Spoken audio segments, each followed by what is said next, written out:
Lampu jalan yang penuh dengan semak samud ini bukan sahaja merosakkan pandangan, tetapi juga boleh mengundang bahaya. Mujurlah ada hias komuniti yang sanggup mengambil inisiatif sendiri tanpa menanti arahan sesiapa pun untuk membersihkannya. Hias komuniti ni ditubuhkan atas dasar syarikat enterprise.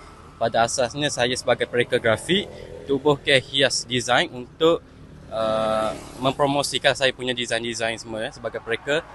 Setelah itu pada masa yang sama kami melakukan CSR di mana kami bantulah kawasan-kawasan yang bersemak ni kita bersihkan dan kita bagi dia boleh dilalui macam pejalan kaki, prasarana, bus stop dan sebagainya tu kita utamakan lah. Hias design ni dengan kerja CSR ni dalam 4 bulan baru.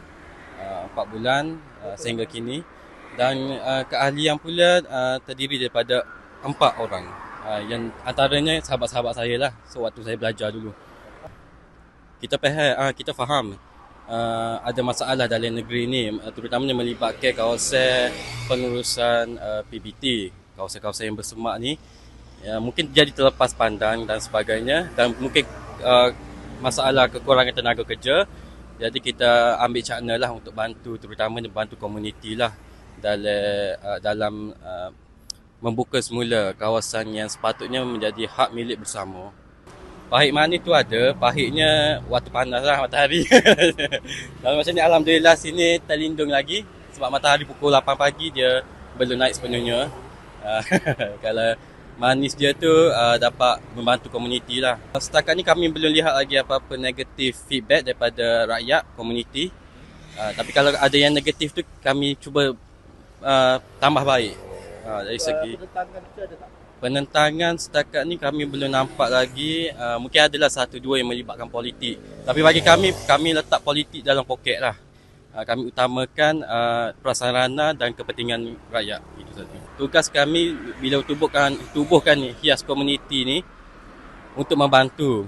Jadi kami ibarat macam ni, gelaran boleh diberi dan ditarik balik. Tapi perhargaan komuniti akan kekal selamanya. Itu bagi kami.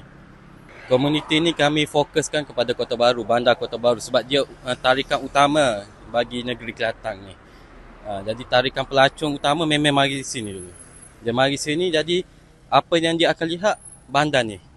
Apa yang akan lihat benda ni lah. Jadi kita nak bagi pandangan yang positif daripada kita berkata saja, baik kita buat tindakan juga. Itu yang utamakan. Bercadang untuk keluar tu insya-Allah dalam usaha, sebab kami pun memang asal daripada lahir pada Kelantan, orang Kota Baru. Jadi nak tengok tempat lahir kita ni terpelihara.